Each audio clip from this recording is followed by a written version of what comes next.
Allah wabarakatuh.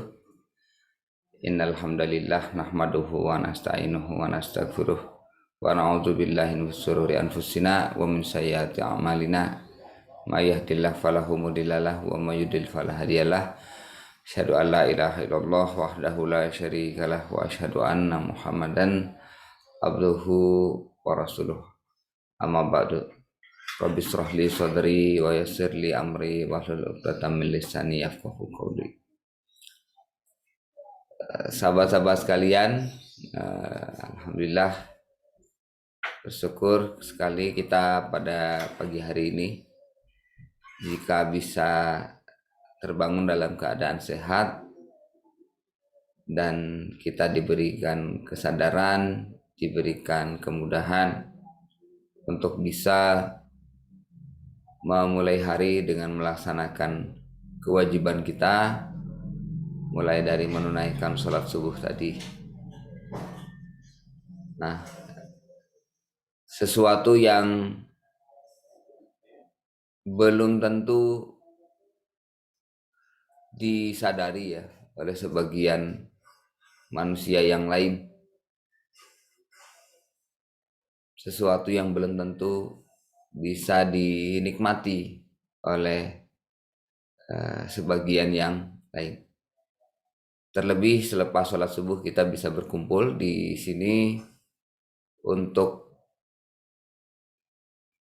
berkumpul sejenak ya, berbicara tentang Al-Quran, berbicara tentang iman kita kepada Allah, berbicara tentang seperti apa kehidupan yang akan menghubungkan antara keberadaan kita di sini, kesibukan kita di dunia ini, dengan bagaimana masa depan kita kelak ya, masa depan yang sesungguhnya, masa depan yang sejati ya di akhirat kelak, masa depan yang mewujud bukan sekedar karena persangkaan kita saja, bukan terwujud sekedar atas dasar keinginan atau rencana kita saja, namun masa depan yang memang ketika itu kelak segala sesuatu itu semata-mata hanya karena kehendak dan rencana Allah saja.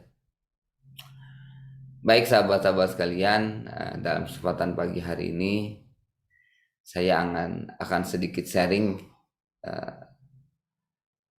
tentang apa yang saya rasakan ketika saya berusaha membaca salah satu ya, dua ayat dalam Al-Quran di surat Al-An'am 116, 117.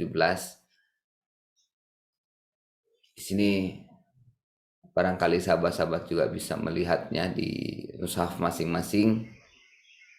Saya akan coba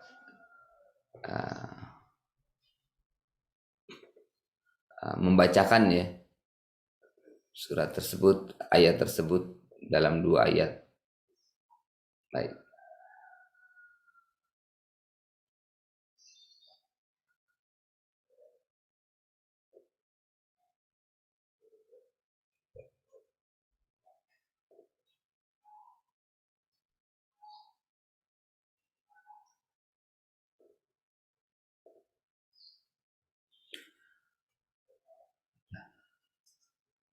A'udzu billahi minasyaitonir rajim. Bismillahirrahmanirrahim. Wa in tuti aksara man fil ardi yudilluka an sabilillah yattabi'una illa dhanna wa inhum illa yakhrusun. Saya ulangi.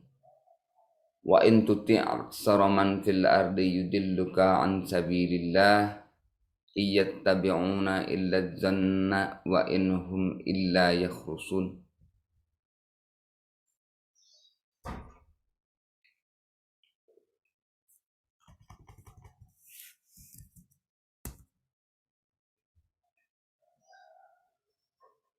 itu adalah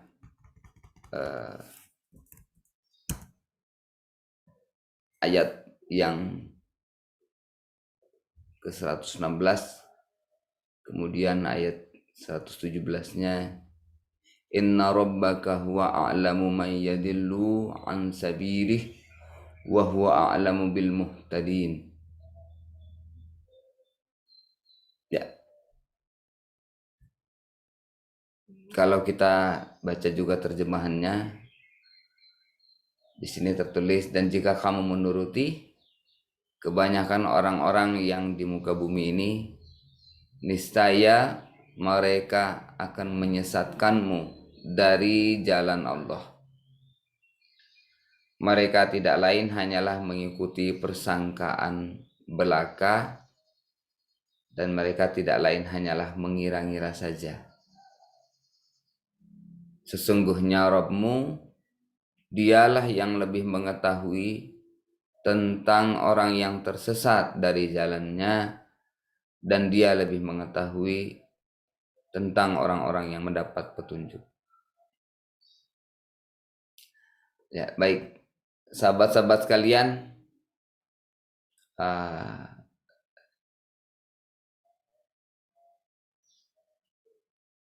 ya ini memang tidak menggunakan PowerPoint ya Mbak ya, mohon maaf ya. Baik. Jadi sahabat-sahabat sekalian, di dalam dua ayat tersebut ada beberapa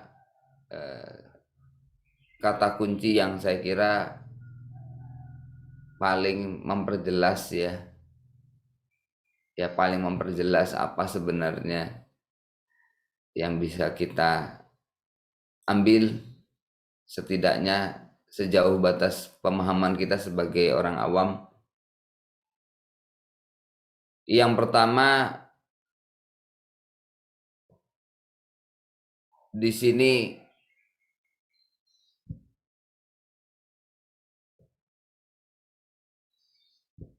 yang paling ditekankan itu tentang jalan Allah ya. Gitu. Jadi bagaimana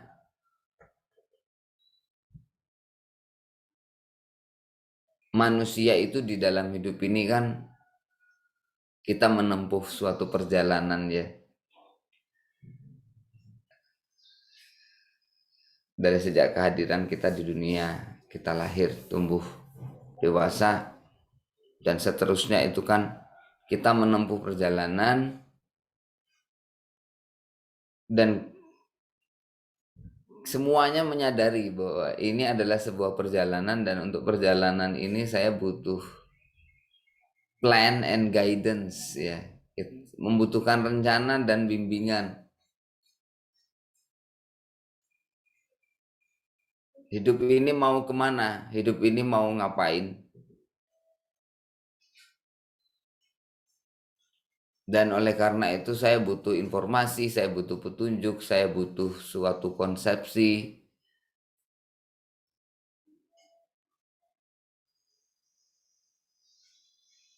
Semua manusia, selama dia masih sadar secara nalar ya, di belahan dunia manapun, dari peradaban yang manapun, dengan keyakinan hidup apapun, mengenal Allah ataupun tidak mengenal Allah, itu pasti mengisi hidupnya sebagai sebuah perjalanan, dan perjalanan tersebut dia tempuh dengan suatu rencana. Ya, dengan suatu rencana. Jadi ayat 116 117 ini jelas sekali membicarakan tentang suatu perjalanan di mana ada orang yang hidupnya itu di jalan Allah, namun ada juga orang-orang yang tersesat ya. Dan hanya Allah lah yang lebih mengetahui ya siapa orang-orang yang sesungguhnya itu yang mendapatkan petunjuk itu siapa, yang benar itu yang mana, kira-kira begitu. Itu yang pertama. Nah, namun yang kedua yang juga di sini di bagian awal ayat 116 sudah ditekankan, tampaknya kita diminta untuk menjadi waspada dan berhati-hati dengan suatu kecenderungan ya, dengan suatu anggapan yang ada di kebanyakan orang-orang di muka bumi ini.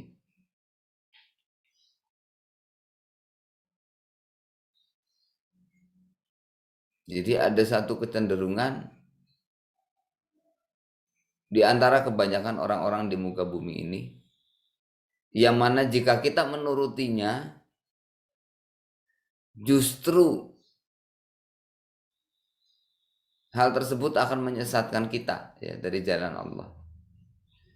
Jadi itu di ayat 116 Allah menyampaikan sekali lagi, wa in tuti' aksara man fil ardi yudilluka an sabilil. Ya. Iyattabi'una illa dhanna wa inhum illa yakhrusun. Jadi sahabat-sahabat sekalian, di dalam menjalani perjalanan ya hidup ini,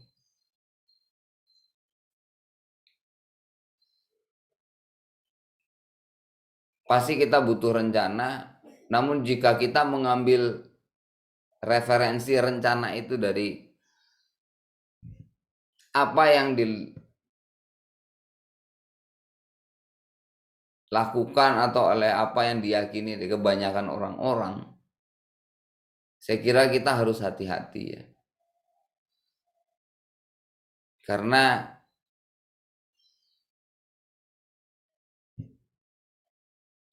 ya itu hanya persangkaan belaka dan itu bisa menyesatkan kita.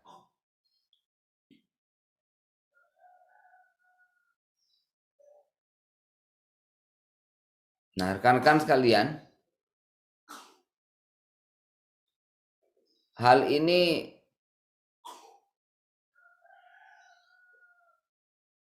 fenomena ini menjadi satu hal yang sangat terasa dan saya soroti dalam aktivitas saya ya di dunia pengembangan SDM, di dunia pendidikan, tentang bagaimana manusia itu menjalani hidupnya, mengisi hidupnya.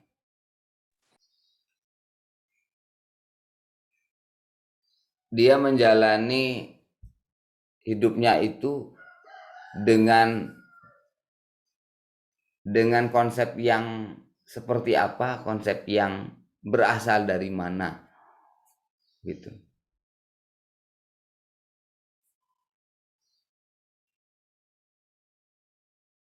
Saya kira kalau bagi kita sebagai seorang muslim ya, pada muslim kebanyakan tidak ada perdebatan bahwa kalau ditanya siapa Tuhanmu, Allah. Kalau Rasulullah siapa? Oh, Rasulullah itu Nabi Muhammad utusan Allah. Itu adalah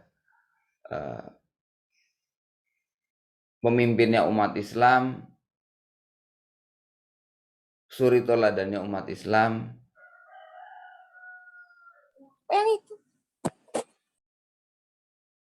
Kemudian para sahabat itu siapa? Oh iya, para sahabat itu adalah orang-orang terdekat dengan Rasulullah.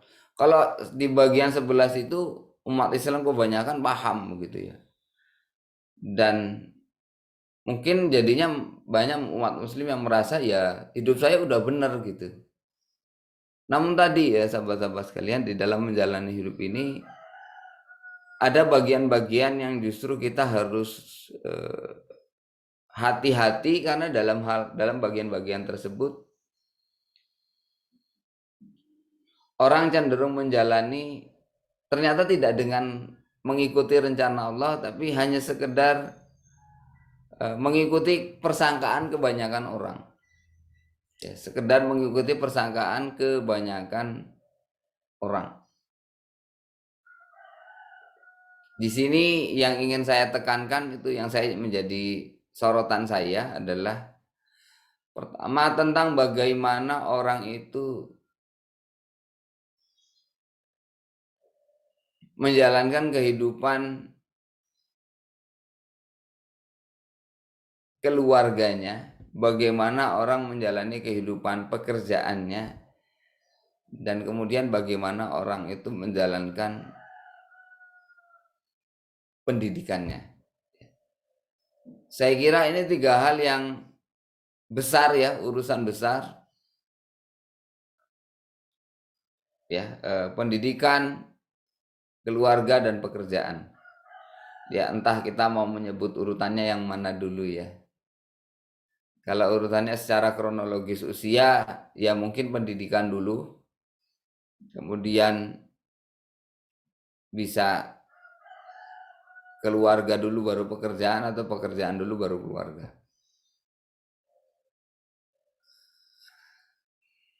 Sahabat-sahabat sekalian, saya kira kita mesti menjadi cermat dan hati-hati.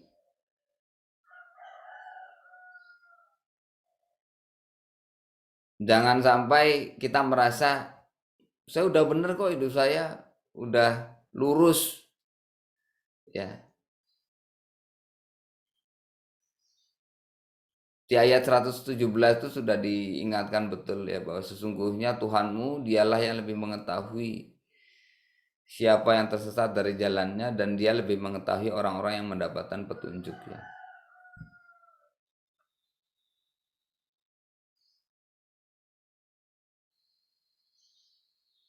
Siapa yang betul-betul terbimbing dibimbing. Ini kan soal memilih jalan.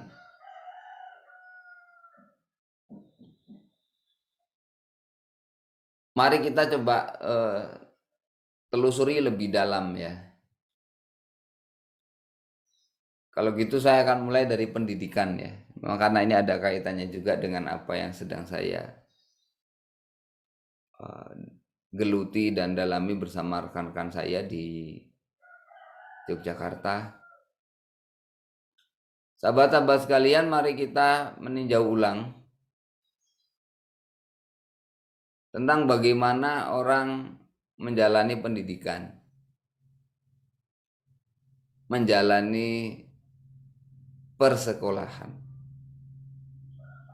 Kita bisa amati betapa sudah begitu mainstream bahwa pendidikan itu artinya adalah persekolahan. Ya, pendidikan itu artinya persekolahan. Dan sedemikian mainstreamnya ini sebagai anggapan persangkaan kebanyakan orang. Coba kita perhatikan di kanan kiri kita atau bahkan di dalam diri kita sendiri. Bagaimana orang itu tidak bisa ya. Kalau diminta membayangkan, coba bayangkan jika anak Anda itu tidak sekolah. Jika anak Anda itu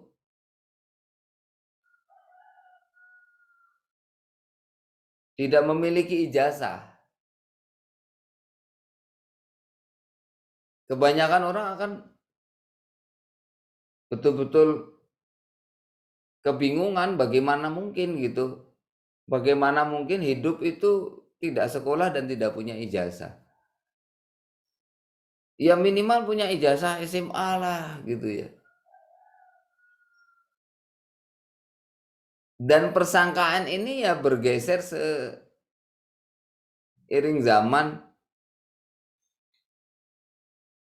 Dulu ada masanya ya minimal bisa sekolah rakyat misalnya ya. Zaman kakek nenek kita dulu kalau sudah sekolah rakyat sudah lumayan.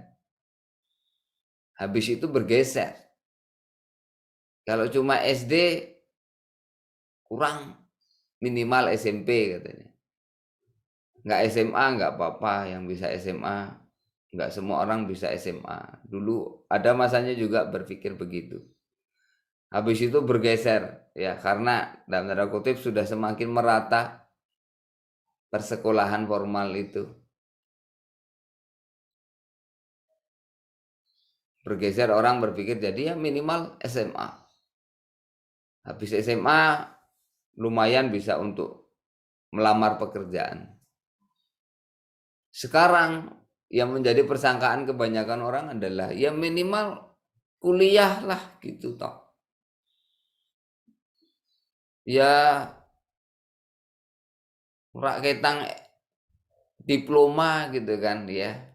Katanya begitu. Jadi ya minimal kuliah setidaknya setidaknya itu diploma gitu. Mau D3 atau bahkan ada D2 D1 sekalipun, yang penting kamu kuliah, karena ketika kuliah itu nanti kamu punya ijazah. Syukur-syukur kamu bisa S1 sarjana.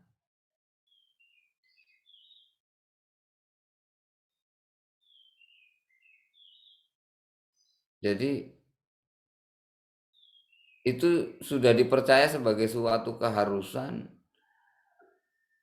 dan yang menggelisahkan saya adalah ketika orang kebanyakan itu tidak bisa menerima di alam pikirannya, tidak bisa menerima di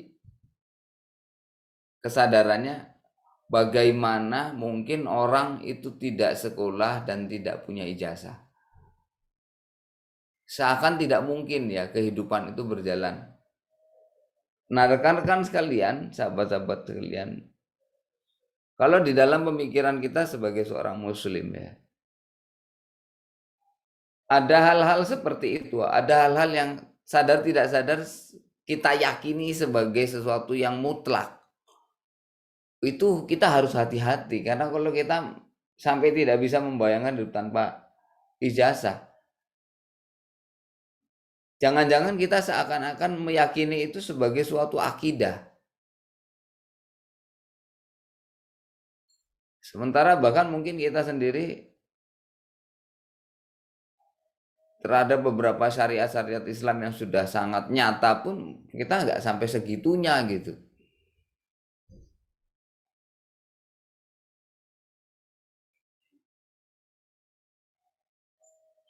Tapi kalau soal nggak punya ijazah itu, wah nggak bisa, nggak mungkin, tak terbayangkan katanya gitu.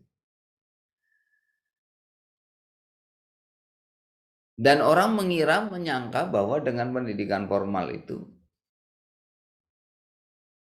anak itu sudah terdidik, dan bahwa pendidikan persekolahan itu sudah memadai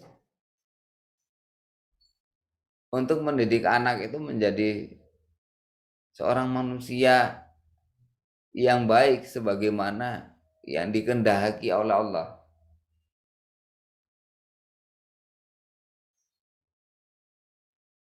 Padahal tidak ya, sama sekali tidak. Pendidikan formal tidak dirancang untuk mendidik manusia menyadari bahwa dirinya adalah hamba Allah. Dan cita-cita tertinggi dari pendidikan formal itu bukan mencari ridho Allah. Bukan itu akidahnya.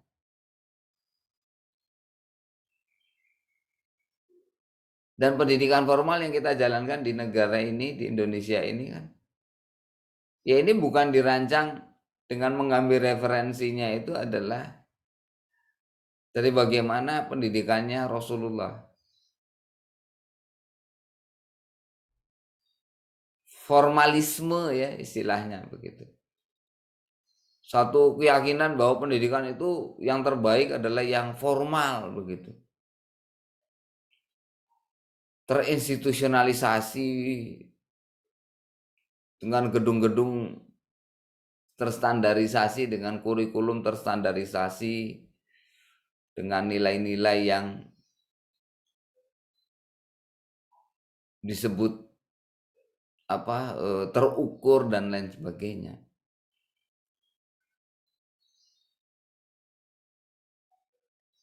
Padahal isinya sama sekali tidak membantu seorang anak untuk menyadari bahwa dirinya adalah hamba Allah, ada hubungan dengan Allah yang harus dia ikatkan dan dia kembangkan. Begitu juga menyadarkan seorang anak manusia bahwa dirinya adalah anak dari orang tuanya. Dia memiliki keluarga, dia memiliki kewajiban terhadap orang tuanya. Termasuk jadinya efek dari pendidikan formal ini adalah kebanyakan orang tua merasa sudah menyekolahkan dan akhirnya mereka sama sekali tidak mendidik. Sama sekali tidak mendidik. Jadi rekan-rekan kalian, sahabat-sahabat sekalian, pendidikan formal ini sebagai sebuah plan, education plan, dianggap itu cukup begitu ya. Kebanyakan orang dengan persangkaannya mengira bahwa kalau anak saya tak sekolahkan TK, SD, SMP kemudian lanjut SMA, SMA selesai kuliah, with this plan, begitu ya, anak saya dia akan siap untuk bisa punya pekerjaan, untuk bisa punya karir, dan dengan strategi ini, dengan jalan ini, dengan rencana ini, dia akan sukses di tengah kehidupan. That's the plan. That's my plan. That's our plan. Pertanyaannya apa ya, itu rencana Allah gitu ya. Buat Anda, buat kita, buat saya. Lah Allah sendiri punya rencana apa buat kita?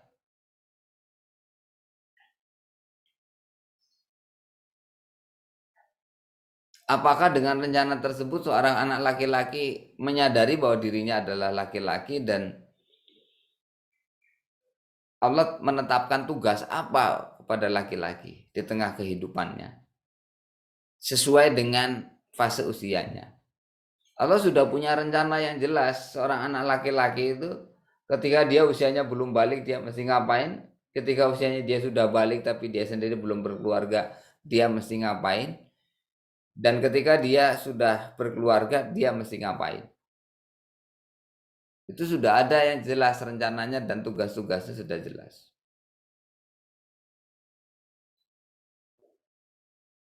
Orang kebanyakan mengira kalau saya sudah menjalani sekolah SD, SMP, SMA saya dengan baik, kemudian saya bisa lanjut kuliah, kuliahnya juga secara akademik bagus gitu ya.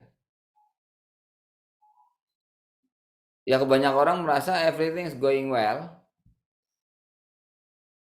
Saya merasa mereka merasa sudah menjalankan rencana hidup dengan baik dan kesuksesan sudah semakin dekat. Ya padahal kita terlahir sebagai laki-laki atau sebagai perempuan itu bukan rencana kita. Kita terlahir sebagai anak pertama atau anak kedua atau anak paling kecil atau anak tunggal, itu bukan rencana kita. Kita terlahir sebagai anak dari orang tua, namanya siapa, siapa ayah kita, siapa ibu kita lahir di mana, sebagai apakah sebagai orang Jawa, orang Sunda, orang Minang, orang Makassar, orang Bugis, orang Maluku misalnya, orang Banjar, manapun. Itu bukan rencana kita. Jadi sahabat-sahabat sekalian, kita mesti memeriksa persangkaan-persangkaan yang ada di pikiran kita. Apa-apa yang kita kira begini, apa betul begitu menurut Allah? Kita kira begitu, apa betul begitu menurut Allah? Jadi ya itulah anggapan kebanyakan orang. Ya.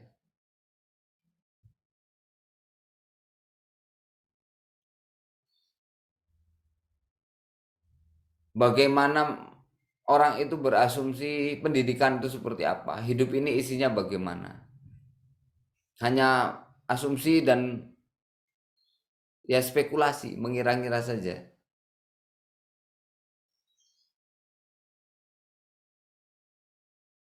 asumsi dan spekulasi itu semakin terasa ketika misalnya seorang anak SMA milih jurusan. Karena kalau SD ke SMP, SMP ke SMA, ya mostly people don't really considers. Ya pokoknya SD sudah selesai, SMP, SMP sudah selesai, SMA. Sebagian diantaranya karena berlatar belakang budaya yang berbeda, cenderungnya adalah ya saya madrasah ibtidaiyah, kemudian sanawiyah, kemudian aliyah. Habis itu masuk ke UIN misalnya. Atau ada yang SD SMP kemudian ke SMK. Dan kenapa strateginya begitu? Ya ini semua orang juga begitu gitu ya. Seperti itu sudah default dan kita tidak pernah berpikir ulang. Loh kalau menurut Allah sendiri mestinya perjalanan pendidikan diri saya itu bagaimana?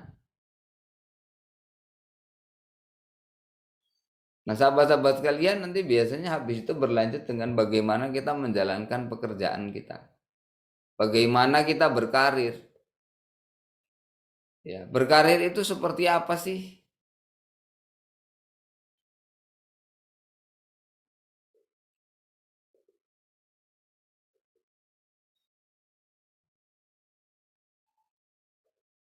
Bagaimana kita mendapati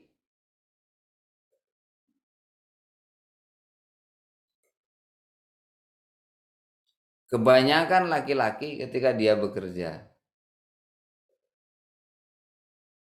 ada anggapan apa di kepalanya itu tentang bagaimana saya mesti menjalani kehidupan pekerjaan saya. Biasanya masalahnya itu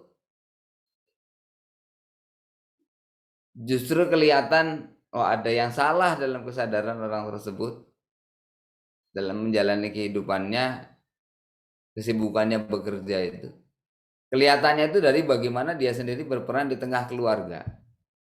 Kalau dia adalah seorang laki-laki yang belum berkeluarga, tapi setidaknya kan dia masih punya orang tua ya. Lihat bagaimana dia berperan di tengah kehidupan orang tuanya. Apakah dia ya do something, ikut berperan apa begitu? Atau ya udah, ya pokoknya fokus pada karir kan begitu ya persangkaan. Orang-orang kan mesti bilangnya mestinya begitu. Ayo fokus sama karir, kamu baru mulai berkarir gitu ya.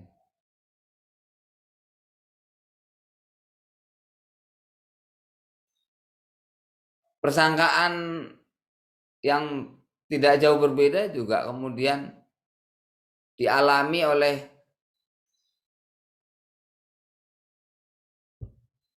para wanita, para muslimah ketika mereka sekolah, kuliah, kemudian kerja.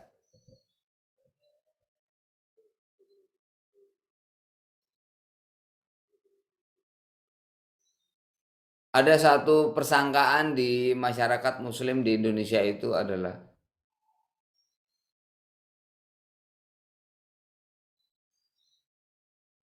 perempuan itu harus bisa bekerja, harus bisa mencari nafkah. Jangan terlalu mengandalkan suami. Takdir nggak ada yang tahu, katanya gitu. Buat jaga-jaga, siapa tahu ada sesuatu dengan suamimu, gitu ya. Dan kemudian dengan persangkaannya, caranya berjaga-jaga adalah seperti itu.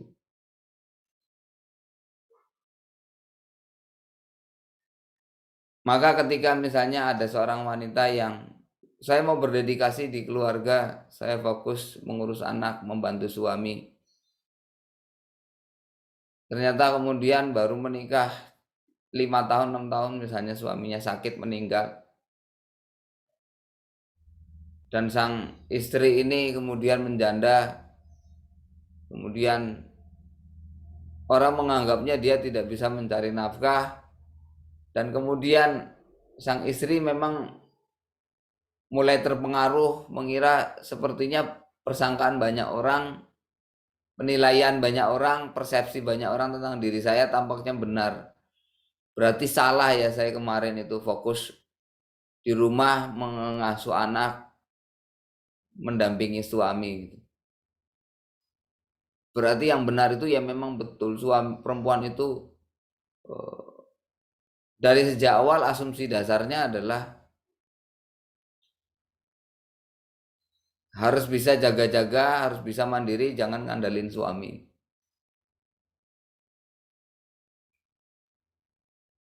Begitu cara menjalani hidupnya, dan yakin hidup itu masih begitu. Kenapa? Karena kebanyakan orang berkata begitu.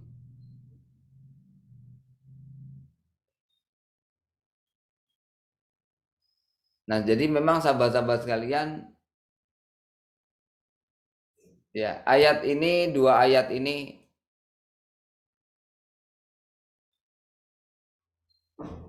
menjadi semacam penegas dan penguat bagi saya pribadi untuk mau meninjau ulang, berpikir ulang tentang kecenderungan-kecenderungan yang ada di sekitar saya. Bagaimana orang menjalani hidupnya.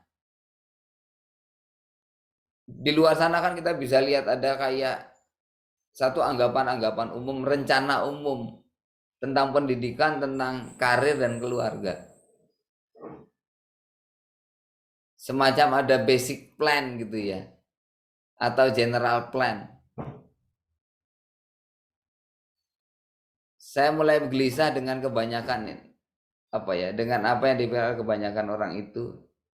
Karena di saat yang sama saya melihat dalam pendidikan formal, dalam cara orang berkarir dan keluarga ini ternyata banyak masalah gitu. Saya kemudian meninjau ulang, ya kita kembalilah kepada Allah. Allah memberikan petunjuknya seperti apa. Allah tuh sudah menyusunkan rencana yang baik loh buat kita gitu. Itu yang saya yakini. Oleh karena itu saya berusaha berjarak ya dari anggapan persangkaan kebanyakan orang di sekitar kita, khususnya dalam perihal pendidikan, karir dan keluarga. Karena jangan-jangan persangkaan kebanyakan orang itu memang menyesatkan. Saya berusaha untuk yuk gali lagi, baca lagi. Ya. Apa sih yang Allah rencanakan buat kita?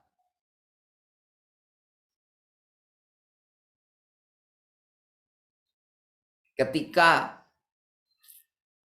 misalnya sebagai contoh ya, ketika kita menelusuri lebih dalam,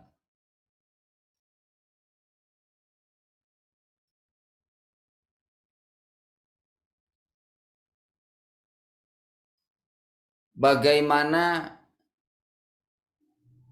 rencana Allah terhadap wanita. Saya amati kan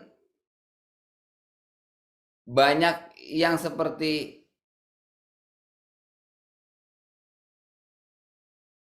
di dalam dirinya tuh seperti ada dua kesadaran, seperti ada dua konsep yang sebenarnya tidak sejalan, tapi kemudian mereka saling switch gitu ya antara satu dengan lainnya. Kalau seperti itu.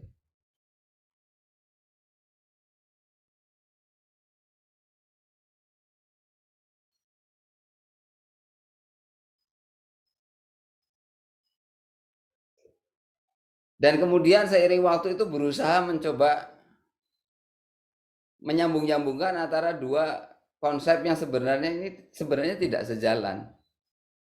Dua hal ini ya, yang satu dari Islam, yang satu entah dari mana itu, ya ini dari persangkaan kebanyakan orang. Ini sebenarnya tidak sejalan tapi berusaha digabung-gabungkan. Bagaimana tentang istri Rasulullah Khadijah ya, yang juga mandiri? Apakah Khadijah itu berbisnis karena dididik oleh Rasulullah? Apakah Khadijah itu mandiri sebagai pengusaha itu karena diperintah oleh Rasulullah?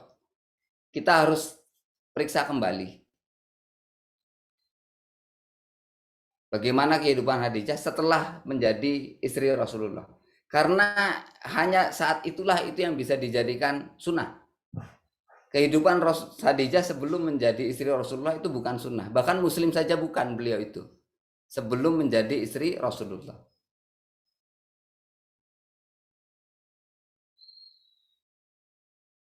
Jadi kemandirian Khadijah itu dicek lagi.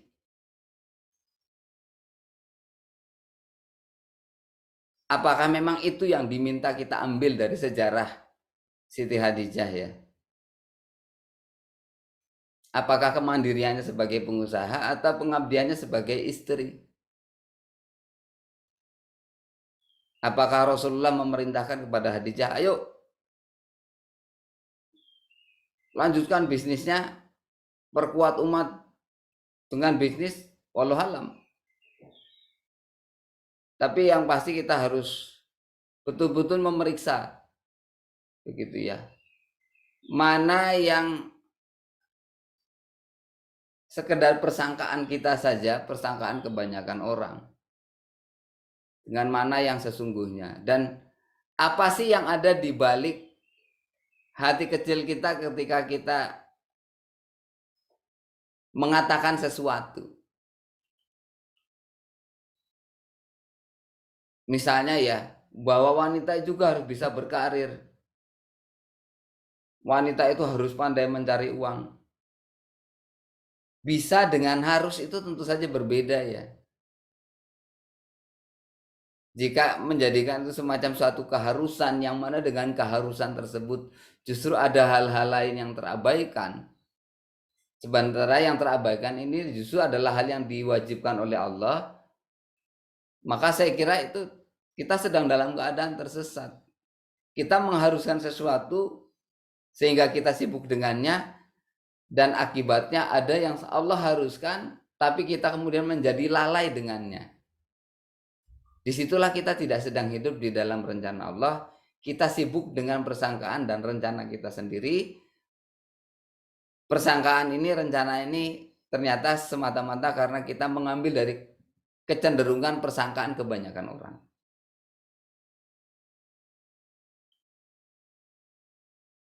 Bahayanya yang perlu dicermati ya seperti itu.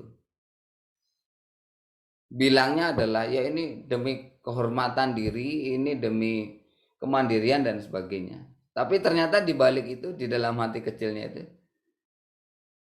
itu ada karena ketidakyakinan gitu ya. Mungkin ada ketidakyakinan, mungkin ada ketakutan, termasuk ada luka gitu ya. Misalnya. Karena misalnya merasa kecewa dengan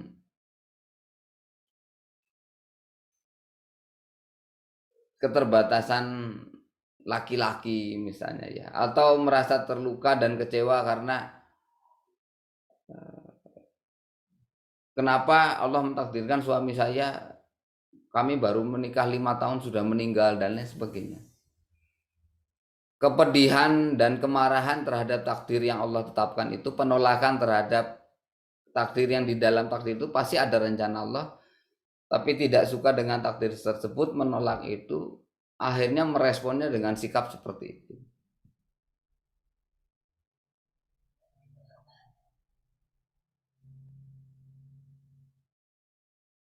Jadi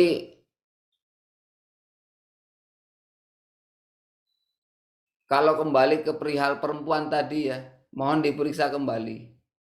Sejauh yang saya pahami di dalam Islam itu, perempuan itu jelas dalam sepanjang hidupnya dia senantiasa memiliki wali. Ya. Dia misalnya memiliki wali, maka jika ada anggapan perempuan harus bisa mandiri, tapi di balik kata itu sebenarnya ada kecenderungan untuk saya mampu mengurus hidup saya tanpa wali sekalipun, itu menyelisihi agama. Periksa di balik satu pemikiran itu ada siratan apa. Saya bisa mengurus hidup saya tanpa wali sekalipun.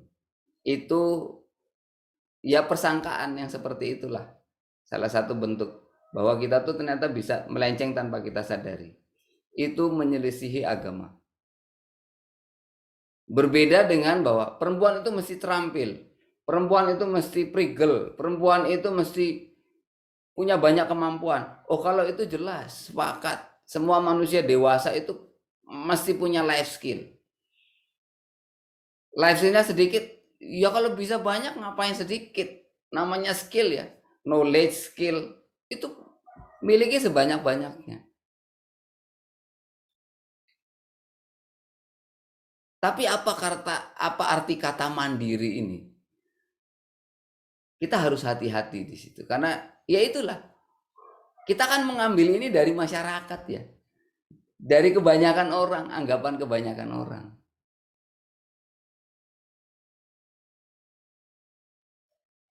Dan itu juga yang sebenarnya ada kaitannya dengan masalah yang terjadi di pendidikan formal.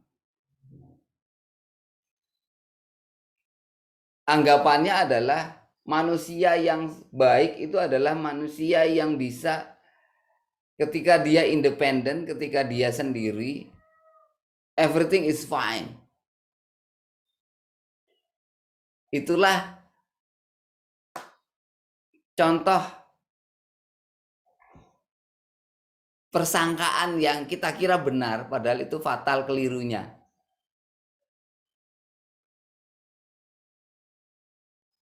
Manusia dewasa yang bisa hidup dengan baik itu bukan manusia dewasa yang dia pandai hidup ketika dia independen dan sendiri gitu.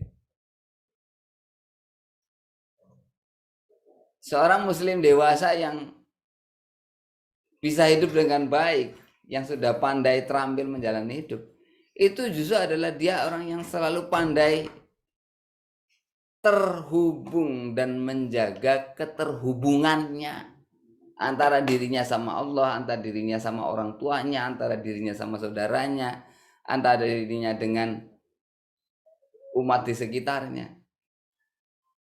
bahkan antara dirinya dengan dirinya sendiri, antara dirinya dengan alam.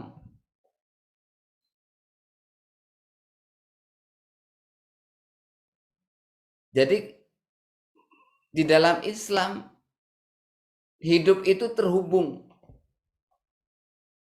interdependen, bukan independen. Konsep independen yang soliter itu adalah konsep ego dari kaum kafir yang ya memang pengen hidup itu ya sak senengku dewe, kira-kira gitu. Ya hidup gimana saya.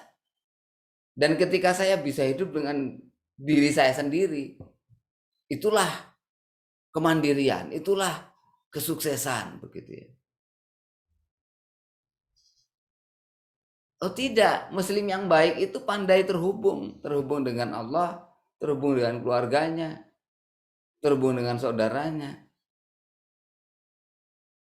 terhubung dengan tetangganya, terhubung dengan masyarakat sekitarnya, terhubung dengan alam. Bahkan mungkin ya hal ini pun mungkin tidak jelas ya, samar-samar di pikiran kita. Dan dalam keterhubungan kita dengan segala sesuatu itu, disitulah Allah mengungkapkan rencananya. Ini loh isi hidupmu itu, ini loh yang mesti kamu kerjakan pagi ini, bulan ini, minggu ini. Ya Allah, kalau kita bertanya, ya Allah hidup saya mesti ngapain? Tunjukkanlah ya Allah rencanamu ya Allah. Maka salah satu kuncinya itu adalah periksalah semua relasi yang ada di dalam hidup kita.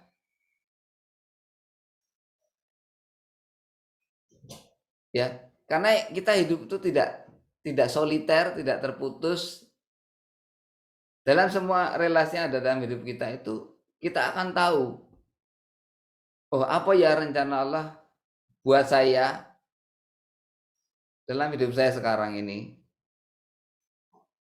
Salah satunya dalam hal-hal terkait dengan orang tua saya misalnya. Jika Anda masih ada ayah dan ibu, relasi Anda dengan ayah, relasi Anda dengan ibu, Termasuk peran Anda apa di dalam relasi antara bapak dan ibu. Bapak dan ibu ada relasi, ada hal-hal di antara mereka. Apakah semuanya selalu baik-baik saja? Tidak. Tidak selalu baik-baik saja. Anda sebagai anak punya peran apa dalam relasi antara bapak dan ibu? Ada loh, jangan salah. Misalnya bapak sama ibu Anda sedang berbeda pendapat tentang tanah warisan gitu ya, itu mesti diapakan. Aset keluarga mesti diapakan. Bapak sama ibu sedang beda pendapat tentang itu bagaimana masalah adiknya ibu. Bagaimana cara kita membantu. Apakah perlu dibantu? Oh, itu bisa saja kita berpikir, ngapain saya ikut campur, itu urusannya bapak sama ibu aja kok. Loh, Anda kan anaknya. Anda sudah dewasa. Minimal bantu berpikir, urun rembuk, ngasih saran, mengapa tidak?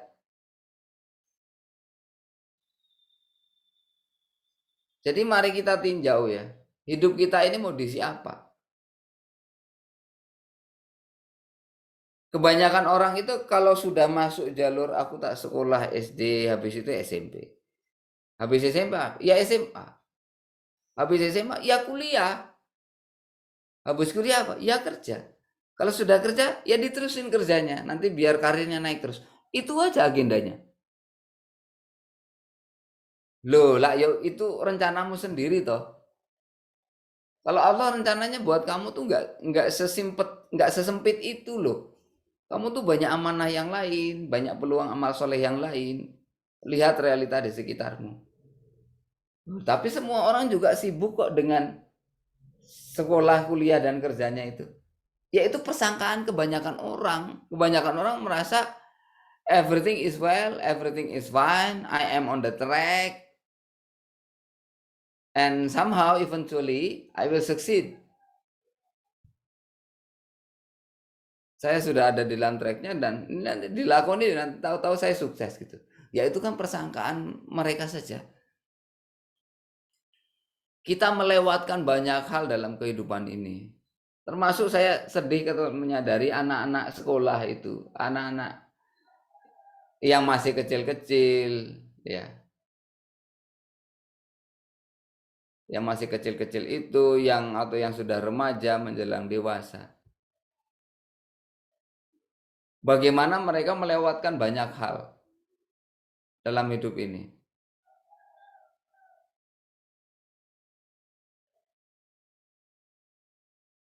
Bagaimana mereka melewatkan banyak hal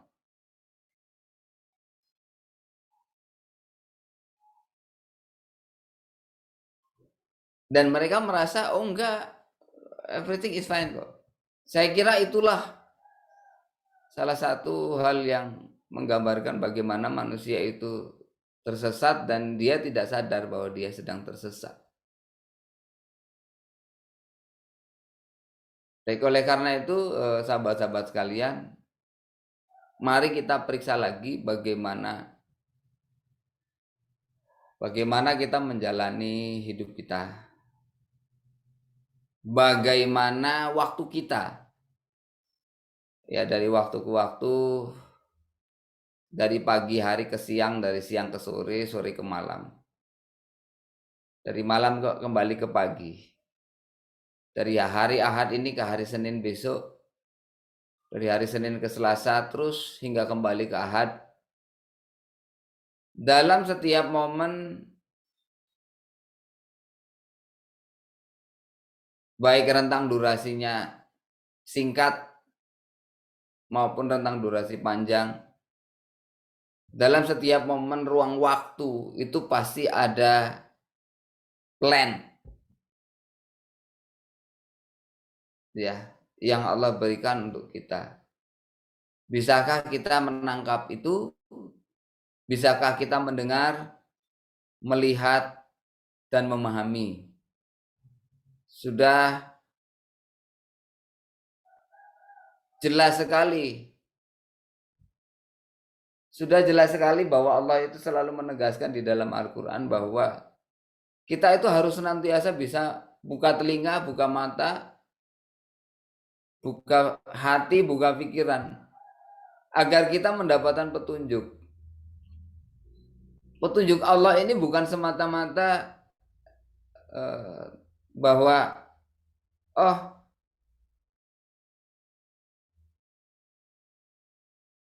yang halal begini, yang begitu haram. Oh sholat isya itu 4 rakaat, sholat maghrib 3 rakaat.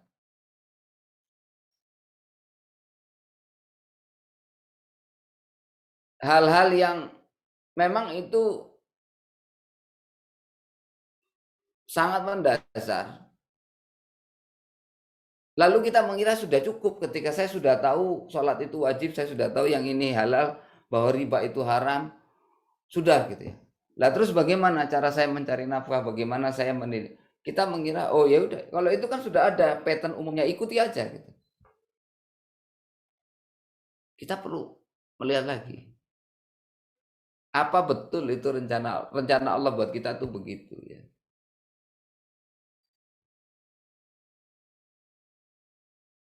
Oleh karena itu mari kita periksa bagaimana cara kita menjalani hidup, dengan pola seperti apa, dengan rencana seperti apa, dan dari mana pola serta rencana itu kita ambil. Jangan-jangan tanpa kita sadari kita mengambil dari sekedar gimana kebanyakan orang itu yang menjalani hidup. Kita mengira itu benar padahal itu hanya persangkaan belaka. Kita merasa on the track, ternyata kita tersesat. Saya belakangan memang lagi sangat concern ke bagaimana seorang manusia, khususnya usia muda ya, bagaimana dia terhubung dengan keluarga.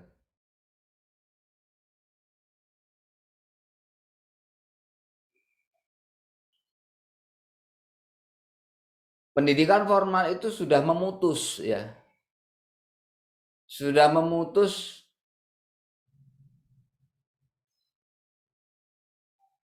hubungan ya, connection yang ada pada diri seorang anak dari orang tuanya. Yang terjadi kan seiring anak makin dewasa, sekolahnya makin jauh dari rumah, apalagi kalau sudah kuliah, disiapkan untuk hidup mandiri begitu kan. Dan orang tua itu sepertinya ya juga mengira anaknya masih begitu. Mengira kalau anak saya makin mandiri, makin sukses dengan kesibukannya,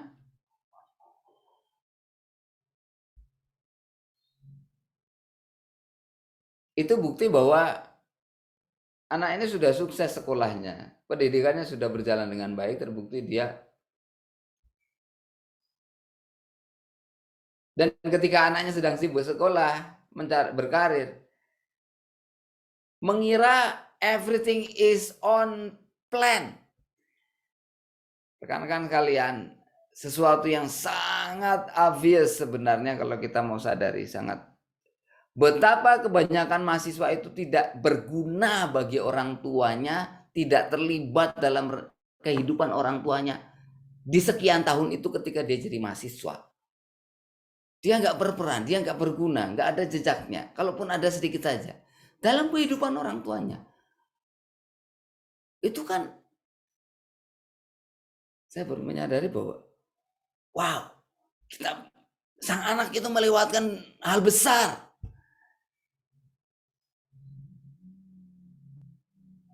Dia nggak tahu struggle yang masih dijalani oleh orang tuanya.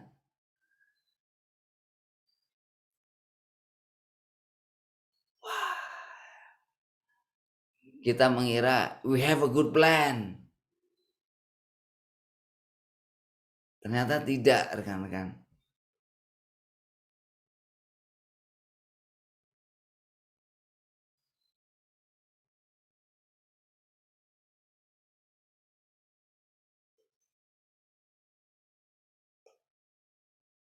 Baik, jadi rekan-rekan sekalian,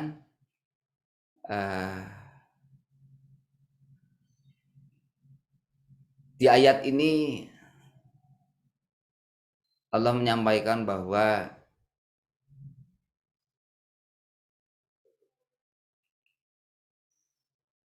bahaya jika kita menuruti kebanyakan orang-orang yang di muka bumi ini, ya, niscaya mereka akan menyesatkanmu dari jalan Allah. Dan kebanyakan orang-orang itu hanyalah mengikuti persangkaan belaka. Dan mereka tidak lain hanyalah berdosa, hanyalah berbohong. Karena kebanyakan orang itu dengan persangkaannya, sebenarnya mereka pun tidak yakin dengan kebenaran persangkaan mereka, tidak yakin dengan kebenaran plan mereka.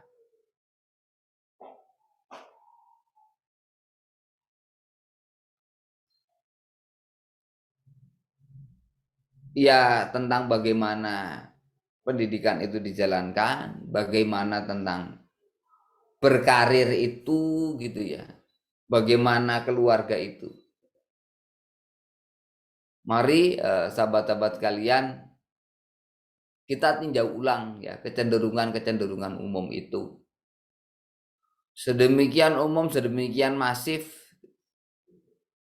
memang bisa menciptakan ilusi bahwa kita sudah ada di dalam plan yang benar.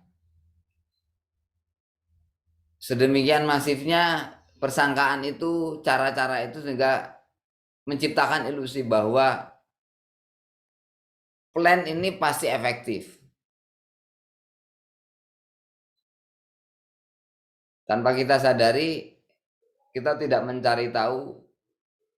Lah terus Allah sendiri bagaimana mengatur hidup ini? Rencana Allah tuh gimana sih? Dan mestinya kita kan masuknya ke sana, memahami rencana Allah dan hidup dengan rencana Allah tersebut. Ketika kita sebagai anak, ketika sebagai seorang pemuda, sebagai seorang suami, sebagai seorang istri. Belakangan saya mengelola bersama teman-teman suatu inisiatif semacam group sharing, namanya Resign Preparation Program. Melihat bagaimana sebegitu tergantungnya orang dengan pekerjaannya. Sehingga sangat sulit bagi orang tersebut, atau setidaknya bagi orang-orang di sekitarnya, pasangannya, orang tuanya. Sangat sulit membayangkan jika mereka itu lepas dari pekerjaan itu.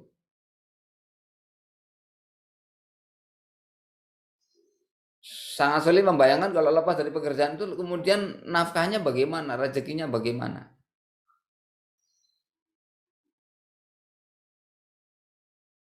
Kayaknya tuh gelap gitu. Nggak jelas, nggak pasti. Padahal sangat jelas sekali berkali-kali Allah menegaskan bahwa sesungguhnya rezeki manusia itu sudah jelas, sudah terjamin. Dan tidaklah seorang manusia itu berakhir hidupnya melainkan seluruh jatah rezekinya sudah diserahkan kepada dia.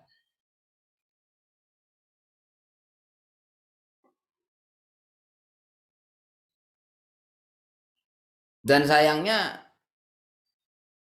pemikiran yang sebegitu tergantungnya ya kepada pekerjaan dan gaji dari pekerjaan itu kemudian membuat orang sampai bisa tidak menjalankan kewajiban hidupnya, tidak bisa mengikuti apa yang Allah rencanakan bagi dirinya.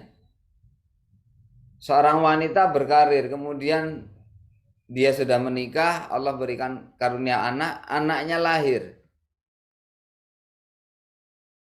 Jika kita memahami rencana Allah, seorang ibu yang diberikan anak itu kan ya diberikan tugas mengasuh. Dan dalam tugas mengasuh itu dia akan disejahterakan, dia akan dibahagiakan. Tapi kan menjalankan tugas ini butuh komitmen. Asumsi dasarnya adalah kerjakan tugas ini, tinggalkan tugas yang lain, terutama jika itu bukan tugas dari Allah. Sudah jelas.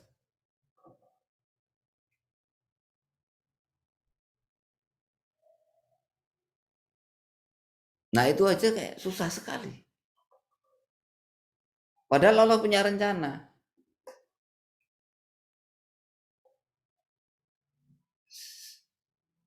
Memang yang bersangkutan merasa saya juga punya rencana, ini kan karir ya,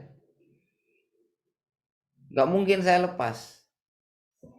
Kalau ditanya kenapa nggak mungkin dilepas, ternyata jawabannya simpel, sayang katanya. Bahasa Jawa ini eman-eman gitu. Loh kok ngeman-ngeman pekerjaannya gitu loh, kok nggak ngeman-ngeman anaknya gitu. Bisa kok mas, ini dua-duanya diurus. Apakah atas dasar keyakinan memang iya betul-betul Allah memerintahkan saya untuk mengurus keduanya sekaligus.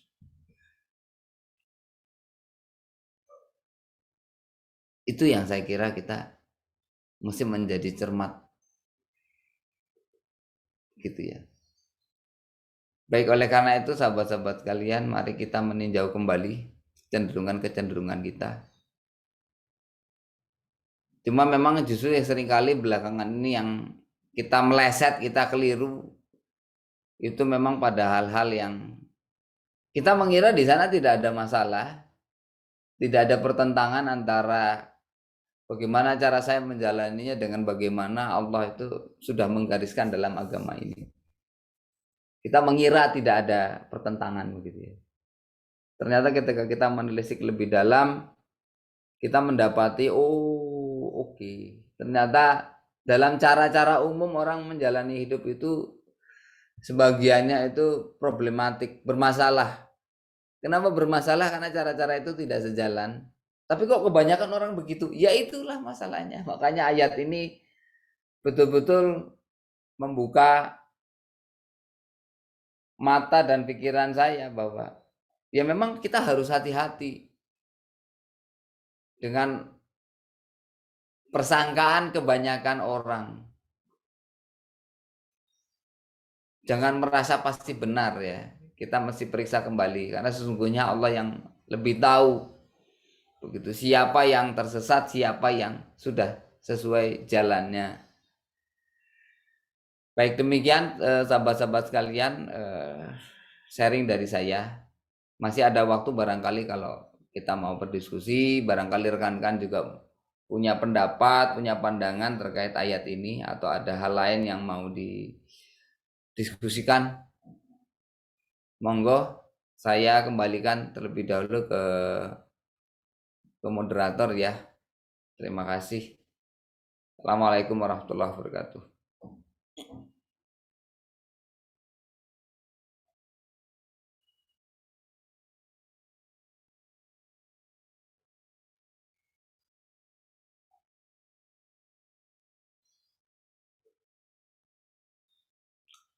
Alhamdulillah ini ada 47 orang ya. Ini apakah Mbak Siti Badriah ini ada pertanyaan? Iya, ini langsung aja sesi diskusi tanya jawab ya Kang Firman ya. Di sini ada pertanyaan dari Kak Siti Badriah. Saya ada pertanyaan ayat-ayat Quran yang menyatakan manusia adalah makhluk interdependen. Kalau kita membutuhkan segala sesuatu dari alam, banyak sekali sebenarnya di Quran. Saya bertanya untuk ayat yang manusia membutuhkan manusia lainnya, Afwan ya, saya tanya secara basic, dan memang di Quran sering juga disebut manusia, binatang dan lainnya diciptakan secara berpasang-pasangan. Saya belum betul-betul menangkap sebenarnya maksud pertanyaannya itu tepatnya yang mana atau mengarah kemana begitu ya. Barangkali bisa Mungkin Kak diperinci Siti barangkali ya. Ya, bisa silakan. disampaikan juga. Iya, terima kasih sebelumnya Kang Firman. Tadi satu kata dari Kang Firman yang cukup, maksudnya baru ya. Kang Firman menggunakan istilah manusia itu sebagai interdependen gitu. Saya jarang sekali sih, maksudnya mengikuti kayak kajian psikologi atau apa. Maksudnya manusia itu adalah, maksudnya lebih ke peran manusia sebagai makhluk sosial gitu ya dalam Quran. Saya lebih tertarik tentang alam sebenarnya, tapi untuk lebih mengelaborasi bahwa manusia adalah makhluk sosial gitu. Mungkin kata ayat di Quran itu apa gitu Kang yang mungkin bisa Kang Firman share, terutama yang berpasangan mungkin. Ya, ya, ya. Sejujurnya kalau saya sampai kepada kesadaran tersebut sesederhana ketika mencermati bahwa ya dalam hidup kita itu kita punya kewajiban-kewajiban kepada orang lain. Kita sebagai anak kita punya kewajiban kepada orang tua. Kita sebagai saudara punya kewajiban kepada kakak kita, kepada adik kita. Kita sebagai seorang muslim punya kewajiban kepada tetangga kita. Kemudian di dalam rezeki kita itu ada hak orang lain. Dan lain sebagainya. Jadi bagaimana manusia itu memang sama Allah itu diletakkan dalam banyak keterhubungan, banyak connections ya. Banyak connections. Itu dan di dalam setiap connection tersebut ada tugas. Ada tugas yang harus kita laksanakan. Di dalam setiap connection itu juga ada jalan untuk kita mendapatkan apa yang kita butuhkan. Jalan rezeki kita dari mana? Ketika kita terhubung dengan orang lain. Jalan kita membagikan rezeki yang Allah berikan kepada kita menjadi sedekah bagaimana? Ya kita terhubung juga sama orang lain. Begitu. Jadi kalau saya memang tidak melihatnya dari sudut pandang bahwa manusia, binatang, makhluk itu diciptakan berpasang-pasangan ya, bukan dari sudut pandang itu, tapi lebih dari bahwa ya dalam hidup kita tuh sudah jelas sama Allah diletakkan dalam begitu banyak connections ya, begitu. Dan kita masih memahami arti penting setiap connection ini. Itu yang kemudian di zaman ini tuh terabaikan. Beberapa connection itu secara serius, secara signifikan itu terabaikan. Kita saja yang muslim, kita tahu bahwa kita tuh harus birrul walidain ya. Bahwa kita tuh harus berbakti kepada orang tua.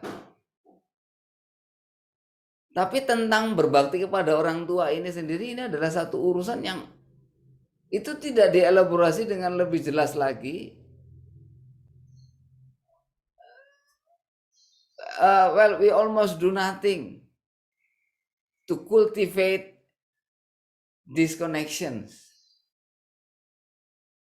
Kita itu sangat pasif dalam relasi kita dengan orang tua kita.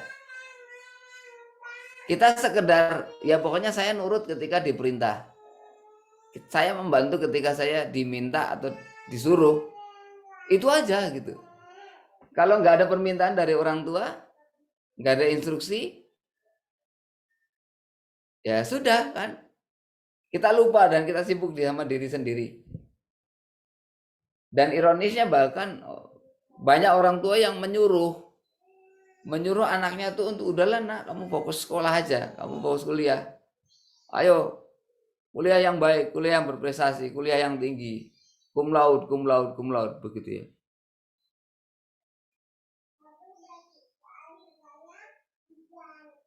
Padahal orang tua kita itu di dalam kehidupannya ketika sudah usia 50, sudah 60.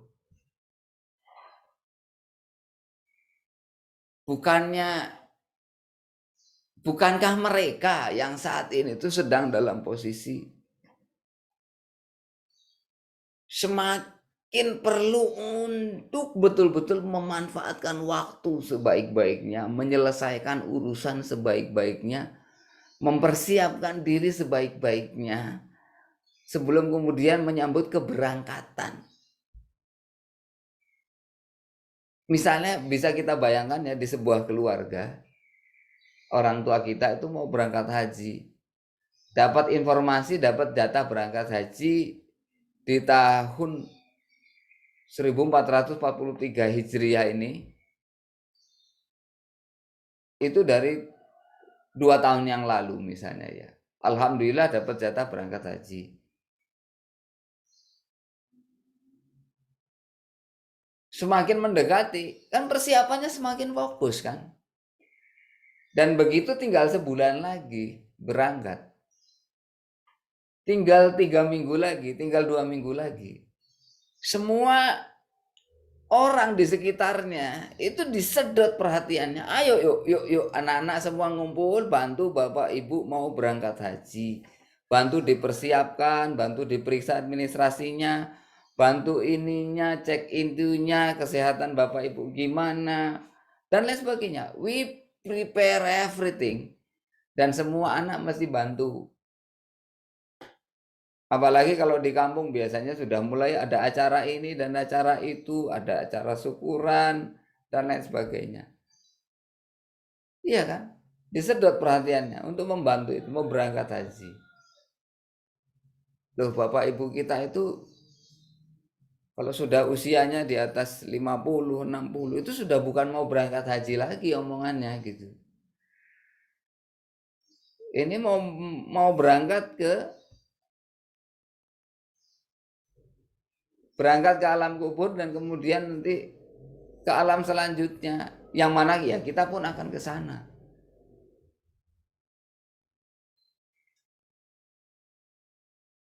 Memperhatikan begitu banyaknya orang yang tidak mengambil manfaat, tidak mengambil kesempatan untuk berguna, berperan bagi orang tuanya di masa-masa sekarang.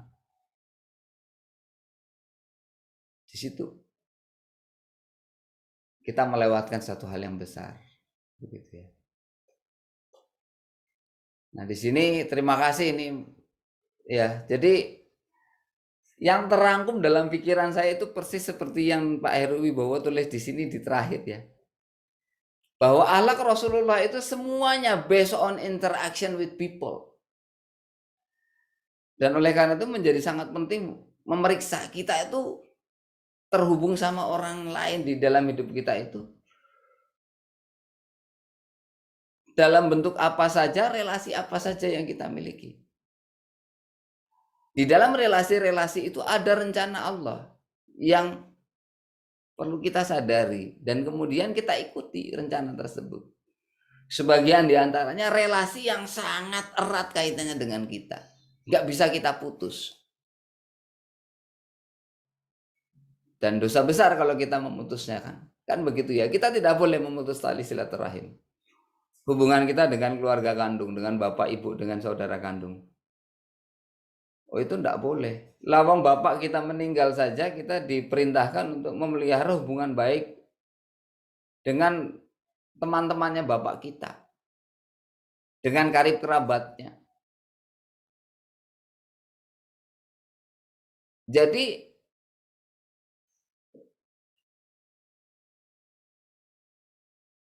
bayangan tentang manusia yang independen itu mesti dicek ulang.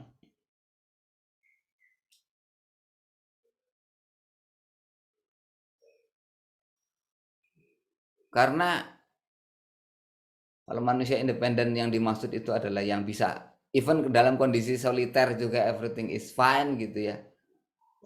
Saya kira itu adalah ya itu persangkaan yang keliru. Manusia yang justru dia bisa berfungsi dengan sangat baik di setiap connections yang ada di dalam hidupnya, di setiap interactions yang ada di dalam hidupnya. Nah, itulah manusia yang sadar ya. Allah tuh ngasih apa saja dalam hidupnya. Ada rencana apa saja dalam relasi saya dengan orang tua, dengan pasangan, dengan anak, dengan sahabat, dengan saudara. Jadi rekan-rekan sekalian, sahabat-sahabat sekalian, di dalam hidup ini tidak usah terlalu pinter-pinter amat lah bahasa kasar saya. Membuat rencana dan membuat hayalan hidupku mau ngapain. Gak usah terlalu pinter-pinter amat, gak usah terlalu kreatif. Bahasa kasarnya gitu ya.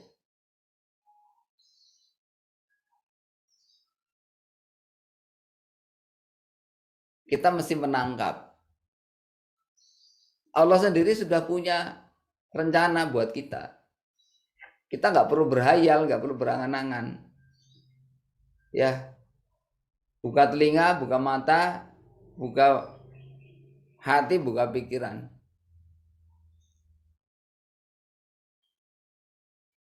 Jadi di dunia ini memang ada orang-orang yang hidup di dalam rencana orang lain, ngikuti persangkaan orang lain, ngikutin konsep orang lain. Ada orang yang sudah mampu hidup dalam rencananya sendiri. Tidak mengikuti persangkaan orang lain, tapi masih mengikuti sebatas rencananya sendiri. Yang terbaik adalah orang yang sudah mampu hidup di dalam rencana Allah. Basic sebenarnya. Ngikuti rencana Allah itu seperti apa? Ya, di setiap momen itu Allah menyampaikan sesuatu kepada kita. Malam hari tadi kita tidur, kemudian kita terjaga di jam 4 pagi, Allah sudah punya rencana buat kita. Ya Allah, alhamdulillah saya sudah bangun. Ya alhamdulillahilladzi ahyana ba'da ma amatana wa ilaihin nusyur. Selanjutnya apa ya Allah? Itu masjidnya sudah manggil, sudah azan. Oh ya oke. Ini rencananya pagi ini, tak ke masjid. Sampai di masjid ternyata, kata Pak Ketua DKM, Bapak Ibu, sebagaimana biasanya di masjid kampung kita setiap pagi ada pengajian. Alhamdulillah Pak Kiai sudah berada di tengah-tengah kita. Mari kita simak bersama ceramah singkat dari beliau sampai nanti mendekati jam 6 pagi misalnya begitu ya.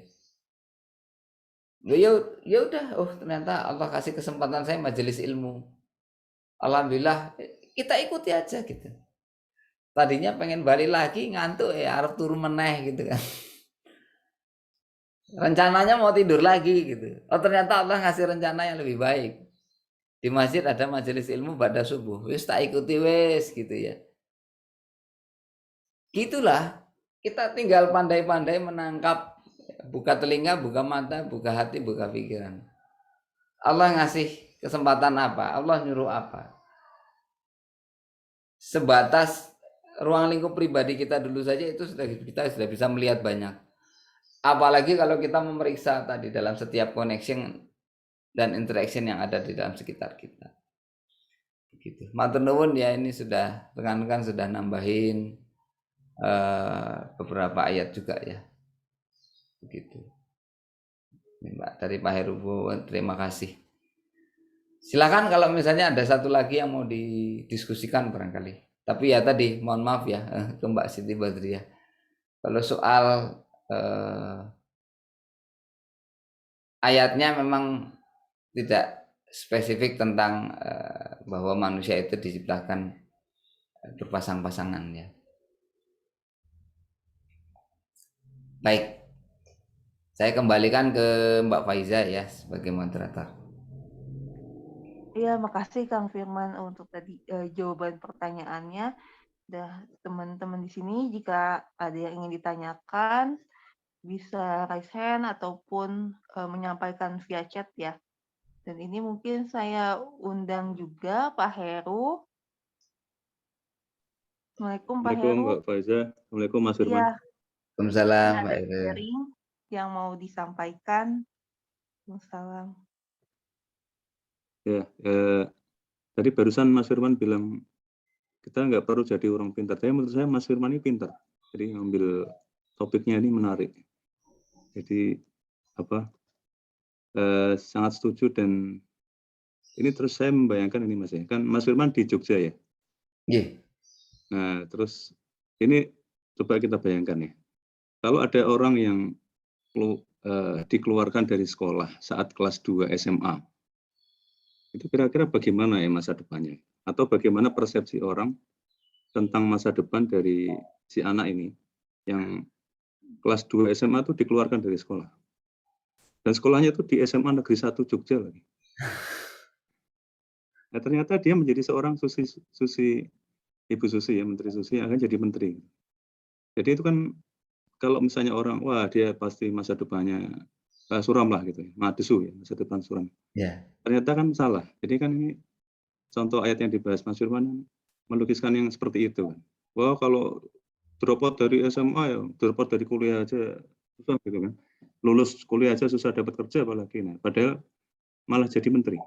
Terus juga dulu kan ada kayak kepercayaan atau semacam apa ya. Wah kalau jadi menteri itu harus lulusan Harvard gitu.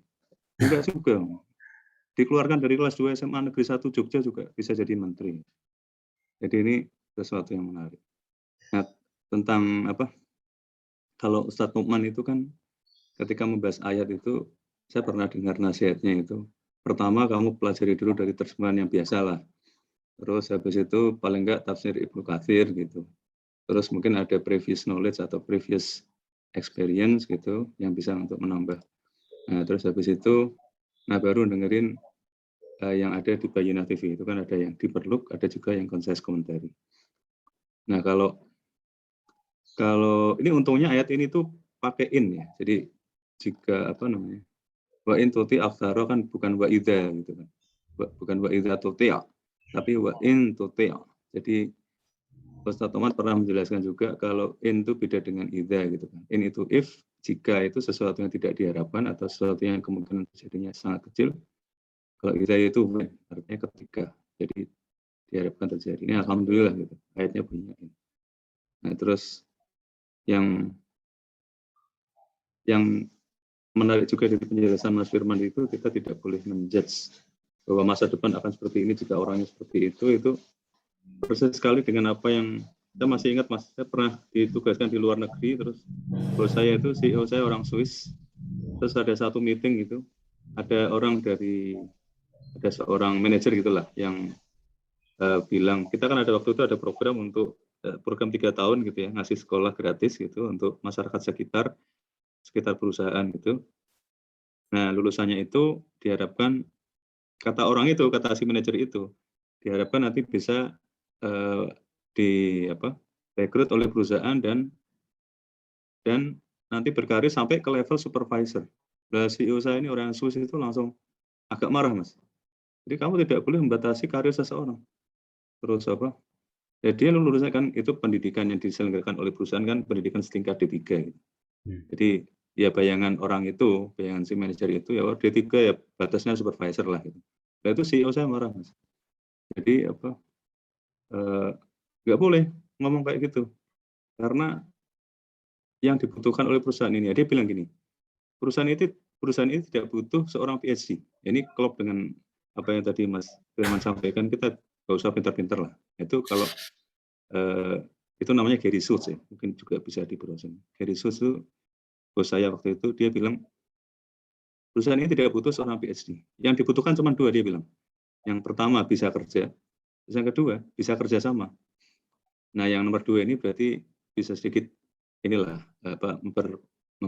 memperpanjang diskusi yang tadi itu. Tidak mungkin kita ini lepas dari kerjasama dengan orang lain. Karena di perusahaan yang dibutuhkan ya 2 itu memang. Bisa kerja dan bisa kerja sama. Atau dimanapun lah ya, di masyarakat juga gitu. Bisa kerja dan bisa kerja sama. Bahkan seorang konsultan yang spesialis yang mungkin tidak banyak berinteraksi, tidak punya anak buah sekalipun, ya tetap dia butuh kerjasama kan. Dia kan butuh digaji, terus mungkin ada potongan apa, mungkin atau ada apalah gitu. Pasti akan berinteraksi dengan orang lain. Dan bahkan di perusahaan yang di Indonesia ini, karena kita kan grup companies gitu. Dan saya senang banget karena pernah ada seorang manajer yang diangkat, dia lulusan STM, Mas. Jadi selama ini kan paling enggak harus S1 gitu kan kalau bisa jadi manajer. Dia lulusan STM gitu. Jadi manajer pemeliharaan. Jadi ya gitulah. Jadi kembali ke yang tadi itu Mas Firman katakan, tidak bisa kita menjudge sesuatu itu pasti akan. Udah capek, udah mau pulang? Seperti yang orang-orang kebanyakan katakan gitu. Kalau di Bayyinah TV itu Ustadz Nukman lucu juga itu, Ustadz Nukman menjelaskan kadang-kadang kita melihat berita, terus berita itu mengatakan 80% of people say bla bla bla bla gitu kan. Ya, itu Ustaz Oman bilang itu belum tentu based on fact gitu, belum tentu ada datanya. Ini menjelaskan tentang ayat yang sedang kita bahas ini. Karena itu persangkaan aja, persangkaan dia, yaitu 80% orang mengatakan seperti ini, padahal ya nggak pernah ada surveinya, nggak pernah ada penelitiannya, nggak pernah ada kuesioner yang disebar gitu. Cuman ngomong gitu aja, tapi orang percaya gitu. Itu pertama belum tentu benar gitu kan. Kedua, kalaupun benar, seperti yang Mas Firman sampaikan, kita harus cek kembali. Kalau Allah bilangnya apa. Jadi Ustadz Oman juga menasihati kita supaya membedakan antara political point of view sama guidance point of view. Ya kita belajar ayat ini adalah belajar tentang guidance point of view. Kata Ustadz Oman, people use the majority as a justification for their behavior. Everybody that does that. Everybody is doing it. What do you mean it's wrong? How can everybody be wrong? Semuanya melakukan ini kok. Semuanya dulu ada, maaf saya tidak menyebut partainya ya. Dulu ada satu partai politik yang ketika bagi-bagi uang gitu, mungkin ada proyek apa, terus anggota parlemen itu sudah pasti itu, udah biasa itu kalau ada proyek ini pasti dapat jatah nih anggota parlemen gitu. Nah itu partai itu menolak Mas, ya kan? Ya kita beberapa flashback beberapa tahun yang lalu lah. Itu wah ini hormat gitu Mas, wah ini keren ini gitu kan. Tapi terus ya makin kesini makin nggak jelas gitu kan. Terus akhirnya loh sama saja gitu. Jadi karena ya itu tadi kan, jadi Ustadz Oman benar juga ketika mengatakan everybody does that, everybody is doing it. What do you mean it's wrong? How can everybody be wrong? Nah, Ustadz Oman menasihati bahwa yang namanya presiden, yang namanya mayoritas, kita tidak bisa bersandar dari situ. Karena yang harus kita sandarkan adalah ya kembali Al-Quran dan Rasul. Terus yang menarik juga nih Mas, karena Ustadz Oman minta sebelum kita mempelajari dari Bayyinah TV itu seharusnya belajar sendiri paling enggak tafsir Ibnu Katsir. Sebenarnya ada yang berbeda sedikit dari tafsir Ibnu Katsir yang versi terjemahan dengan versi tafsir Ibnu Katsir yang asli bahasa Arabnya. Sedikit perbedaannya adalah dalam mengonekkan dengan satu ayat, yaitu ayat Quran Surat Yusuf, surat ke-12 ayat 103, wa ma akhtarun nasi walau harasta bimu'minin. Artinya di sini, yang berangan-angan itu tidak cuma kita-kita ya, manusia-manusia atau orang-orang yang tidak beriman itu. Tapi Allah juga menegur Rasulullah yang berangan-angan juga gitu. Tapi angan-angannya positif. Karena Rasulullah kan berangan-angan, kalau bisa tuh manusia semuanya beriman gitu kan. Dakwah beliau diterima gitu. Nah, langsung Allah kan mengoreksi. Wa ma aktsarun nasi walau harasta mu'min. Kebanyakan manusia tidak akan beriman walaupun engkau Rasulullah SAW mengangan-angankan itu. Jadi ini menarik nih sebenarnya. Jadi ayat yang berlaku untuk semuanya, bahkan untuk Rasulullah SAW secara positif juga. Saya kira itu sedikit menambah-nambah diskusi lah dikit biar ada bumbu-bumbunya dikit. Matur suwun sekali lagi Mas Firman, Mbak Faiza. Assalamualaikum. Ya. Waalaikumsalam warahmatullahi wabarakatuh. Sami-sami Pak Heru. Waalaikumsalam Pak Heru. Dari teman-teman di sini ada yang mau ditanyakan lagi atau mau didiskusikan?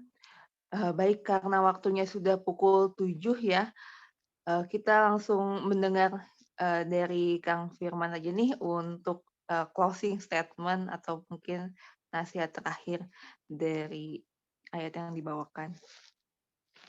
Ya baik, sahabat-sahabat sekalian, di surat Al-An'am 116, 117 ini jelas sekali ya bagaimana kita ditunjukkan untuk melihat ada persangkaan kebanyakan orang yang kemudian kita merasa kita mesti ngikutin itu dengan ada yang berasal dari petunjuk Allah. Bagaimana kita sebagai seorang muslim itu betul-betul bisa merasakan, oh saya betul-betul bergantung hanya kepada Allah.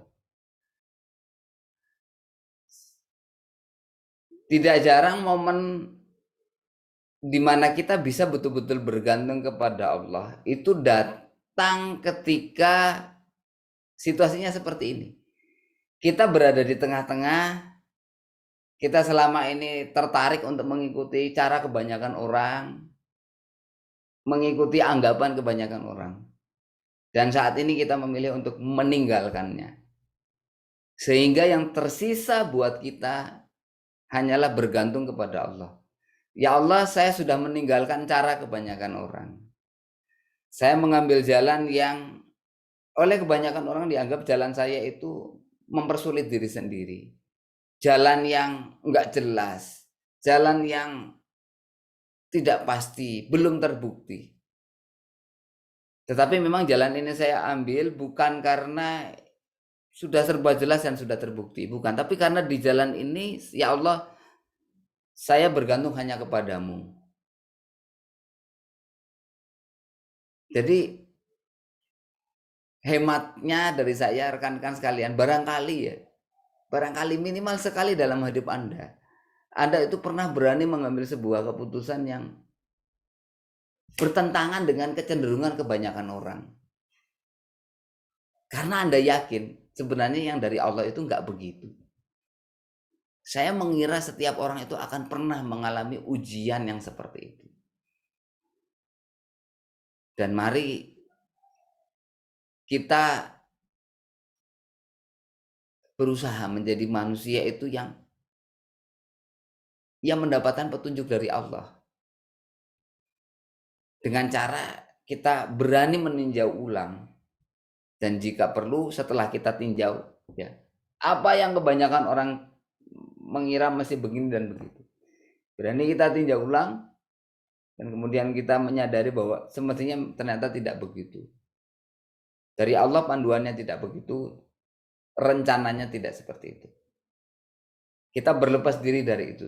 Walaupun itu membuat kita berada dalam posisi dan tanda kutip aneh lah, tidak pastilah, dalam posisi yang nyeleneh lah, dalam posisi yang tidak pasti dan lain sebagainya. Tapi sesungguhnya kita yakin dalam diri kita. Kita bersandar kepada Allah semata. Dan ketika itu, ketika kita membuktikan bahwa kita berani meninggalkan yang lain untuk bergantung kepada Allah, Allah pasti membuktikan pilihan kita ini membawa kebaikan bagi kita. Orang yang memilih Allah dan meninggalkan yang selain Allah itu pasti akan mendapati bahwa Allah itu membalas pilihan benar kita itu dengan balasan yang jauh lebih baik lagi, berkali lipat lebih baik. Oleh karena itu rekan-rekan sekalian, bertawakallah kepada Allah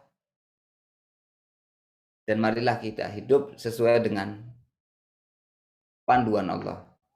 Allah punya rencana itu akan memandu kita. Kita tinggal mengikutinya. Demikian rekan-rekan sekalian penutup dari saya. Terima kasih atas kesempatannya. Mohon maaf kalau ada kata-kata saya yang dirasa kurang berkenan atau juga kata-kata yang keliru. Sesungguhnya kebenaran itu berasal dari Allah. Kepada Allah lah kita meminta petunjuk dan kepada Allah lah kita berserah diri. Billahi taufiq wal hidayah. Assalamualaikum warahmatullahi wabarakatuh. Waalaikumsalam warahmatullahi wabarakatuh. Jazakallahu khairan, Kang Firman, sangat relevan sekali nih sharingnya dan juga nasihatnya, terutama tadi dari sisi jangan mengandalkan diri sendiri, jangan mengandalkan juga apa yang jadi prediksi dan juga label society ya. Kadang waktu pas kita habis sholat kan doa ke Allah untuk diberikan petunjuk, tapi ketika dikasih tahu petunjuknya ini, tapi kayak masa sih, mungkin nggak sih? Kayak nggak masuk akal gitu dari sisi society ataupun masyarakat pada umumnya.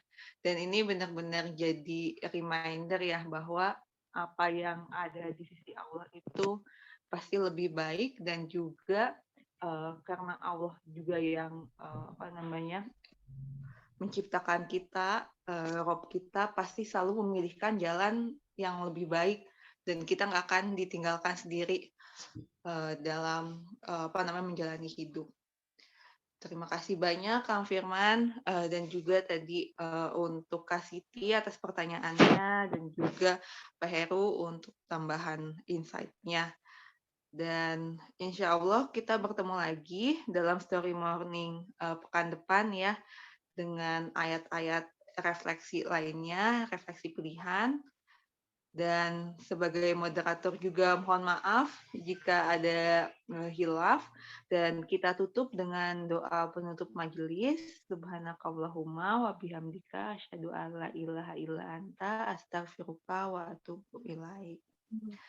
Jazakumullah khairan untuk teman-teman semuanya dan juga Kang Firman dan teman-teman panitia. Wassalamualaikum warahmatullahi wabarakatuh. Waalaikumsalam Waalaikumsalam warahmatullahi wabarakatuh. Terima kasih semuanya. Izin Stay Pak. healthy. Ya. Assalamualaikum. Waalaikumsalam warahmatullahi wabarakatuh. Kan Mbak makin membesar. Apa?